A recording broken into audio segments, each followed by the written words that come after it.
ರಾಯಚೂರು ಜಿಲ್ಲೆ ಸಿಂಧನೂರು ತಾಲೂಕಿನ ಸಾಲುಗುಂದ ಗ್ರಾಮದಲ್ಲಿ ಗ್ಯಾಸ್ ಸಿಲಿಂಡರ್ಗಾಗಿ 2 ದಿನದಿಂದ ಜನ ಗ್ಯಾಸ್ ಏಜೆನ್ಸಿ ಮುಂದೆ ಕಾದು ಕುಳಿತಿದ್ದಾರೆ. 2 ದಿನಗಳಿಂದ ಗ್ಯಾಸ್ಗಾಗಿ ಗ್ರಾಮಸ್ಥರು ಅಲೆದಾಡ್ತಾ ಇದ್ದು, ಚಾಪೆ, ದಿಂಬು, ಖಾಲಿ ಸಿಲಿಂಡರ್ ರಾತ್ರಿ ಗ್ಯಾಸ್ ಏಜೆನ್ಸಿ ಮುಂದೆಯೇ ಮಲಗ್ತಿದ್ದಾರೆ.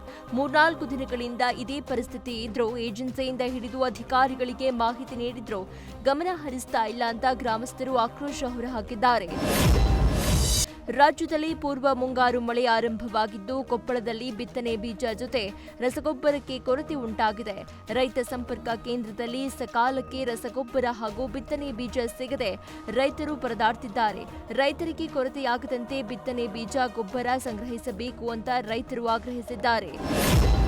ಪೋಕ್ಸೋ ಪ್ರಕರಣಕ್ಕೆ ಸಂಬಂಧಪಟ್ಟಂತೆ ಇವತ್ತು ವಿಚಾರಣೆಗೆ ಹಾಜರಾಗಲು ವಚನಾನಂದ ಶ್ರೀಗಳಿಗೆ ಪೊಲೀಸರು ನೋಟಿಸ್ ನೀಡಿದ್ದಾರೆ. ದಾವಣಗೆರೆಯ ಹರಿಹರ ಪೊಲೀಸ್ ಠಾಣೆಗೆ ವಿಚಾರಣೆಗೆ ಹಾಜರಾಗುವಂತೆ ತನಿಖಾಧಿಕಾರಿ ಸಿಪಿಐ ಸುರೇಶ್ ಸಗರಿ ನೋಟಿಸ್ ಜಾರಿ ಮಾಡಿದ್ದಾರೆ.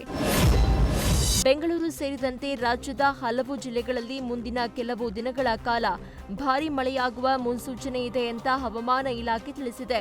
ಉತ್ತರ ಒಳನಾಡಿನ ಧಾರವಾಡ, ಗದಗ, ಹಾವೇರಿ ಹಾಗೂ ದಕ್ಷಿಣ ಒಳನಾಡಿನ ಚಿಕ್ಕಮಗಳೂರು, ಚಿತ್ರದುರ್ಗ, ಶಿವಮೊಗ್ಗ ಮತ್ತು ತುಮಕೂರು ಜಿಲ್ಲೆಗಳಲ್ಲಿ ಬಿರುಗಾಳಿ ಸಹಿತ ಭಾರೀ ಮಳೆಯಾಗಲಿದೆ. ಅಲ್ಲದೆ ಬೆಂಗಳೂರು ಸೇರಿದಂತೆ ಹಲವೆಡೆ ಸಾಧಾರಣ ಮಳೆಯಾಗುವ ಸಾಧ್ಯತೆ ಇದೆ ಅಂತ ಹವಾಮಾನ ಇಲಾಖೆ ತಿಳಿಸಿದೆ. ಸರ್ಕಾರದ ಕನ್ನಡ ಭವನ ಖಾಸಗಿ ಸಂಘದ ಪಾಲಾಗಿದ್ದು, ಬೆಳಗಾವಿ ಕನ್ನಡ ಸಾಹಿತ್ಯ ಪರಿಷತ್ತಿನ ಜಿಲ್ಲಾಧ್ಯಕ್ಷರಿಗೆ ಕನ್ನಡ ಸಾಹಿತ್ಯ ಪರಿಷತ್ತಿನ ಆಡಳಿತಾಧಿಕಾರಿ ಕೆಎ ದಯಾನಂದ್ ನೋಟಿಸ್ ಜಾರಿ ಮಾಡಿದ್ದಾರೆ.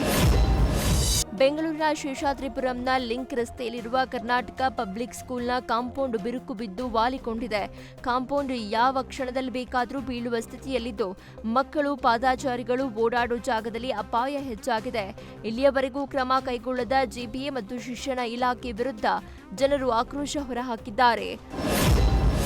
ರಾಮ್ ಚರಣ್ ನಟನೆಯ ಬಹುನಿರೀಕ್ಷಿತ ಪೆದ್ದಿ ಸಿನಿಮಾದ ಪ್ರಚಾರ ಜೋರಾಗಿ ನಡೀತಾ ಇದ್ದು, ಚಿತ್ರತಂಡ ಕಳೆದ 2 ವಾರಗಳಿಂದ ದೇಶದಾದ್ಯಂತ ಪ್ರವಾಸ ಕೈಗೊಂಡಿದ್ದು, ಇದೀಗ ಚಿತ್ರತಂಡ ಬೆಂಗಳೂರಿನಲ್ಲೂ ಪ್ರೀ ರಿಲೀಸ್ ಪತ್ರಿಕಾಗೋಷ್ಠಿ ಆಯೋಜಿಸಲಾಗಿದೆ.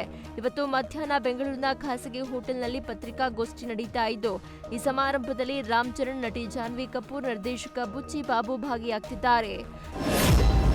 ಸೌತ್ ಇಂಡಿಯಾದ ಸೆನ್ಸೇಷನಲ್ ಮ್ಯೂಸಿಕ್ ಡೈರೆಕ್ಟರ್ ಅನಿರುದ್ಧ್ ಇದೀಗ ಸಲ್ಮಾನ್ ಖಾನ್ ಸಿನಿಮಾಗೂ ಮ್ಯೂಸಿಕ್ ಮಾಡಲು ಮುಂದಾಗಿದ್ದಾರೆ. ದಿಲ್ ರಾಜು ನಿರ್ಮಾಣ, ವಂಶಿ ಪೈಡಿಪಳ್ಳಿ ನಿರ್ದೇಶನದ ಹೊಸ ಸಿನಿಮಾಗೆ ಅನಿ ಬ್ಯಾಕ್ ಗ್ರೌಂಡ್ ಸ್ಕೋರ್ ನೀಡ್ತಾ ಇದ್ದು, ಹಾಡುಗಳಿಗೆ ತಮನ್ ಸಂಗೀತ ನೀಡುತ್ತಿದ್ದಾರೆ. ಕಿಚ್ಚ ಸುದೀಪ್ ಅಳಿಯ ಸಂಚಿತ್ ನಟನೆಯ ಚುಚ್ಚಲ ಸಿನಿಮಾ ಮ್ಯಾಂಗೋ ಪಚ್ಚ ಬಿಡುಗಡೆಗೆ ಬೆರಳೆಣಿಕೆಯ ದಿನಗಳಷ್ಟೇ ಉಳಿದಿದೆ. ಈ ಮಧ್ಯೆ ರಾಜ್ಯ ಪ್ರವಾಸ ಕೈಗೊಂಡಿದ್ದ ಟೀಮ್ ಇದೀಗ ಟ್ರೇಲರ್ ಬಿಡುಗಡೆಗೆ ಸಜ್ಜಾಗಿದೆ. ಇವತ್ತು ಮೈಸೂರಿನ ಸಂಗಮ್ ಥಿಯೇಟರ್ನಲ್ಲಿ ಮ್ಯಾಂಗೋ ಪಚ್ಚ ಸಿನಿಮಾದ ಟ್ರೇಲರ್ ಬಿಡುಗಡೆ ಇವೆಂಟ್ ಹಮ್ಮಿಕೊಳ್ಳಲಾಗಿದೆ.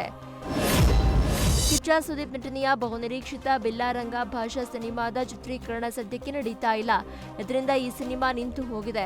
ಈ ಸಿನಿಮಾ ಆಗೋದು ಡೌಟು ಅನ್ನೋದು ಮಾತುಗಳು ಕೇಳಿ ಬರ್ತಾ ಬಂದಿದ್ದು, ಆದ್ರೀಗ ಸುದೀಪ್ ಆಪ್ತ ಅರುಣ್ ಸಾಗರ್ ಇಂಟ್ರೆಸ್ಟಿಂಗ್ ವಿಚಾರ ಹಂಚಿಕೊಂಡಿದ್ದಾರೆ. ಕಿಚ್ಚ ಸುದೀಪ್ ನಟನೆಯ ಬಿಲ್ಲಾರಂಗ ಭಾಷಾ ಸಿನಿಮಾದಲ್ಲಿ ನಾನು ಪ್ರಮುಖ ಪಾತ್ರದಲ್ಲಿ ನಟಿಸುತ್ತಿದ್ದೀನಿ. ಇಷ್ಟರಲ್ಲೇ ಸಿನಿಮಾದ ಶೂಟಿಂಗ್ ಶುರುವಾಗಲಿದೆ ಅನ್ನೋ ಹಿಂಟ್ ಕೊಟ್ಟಿದ್ದಾರೆ.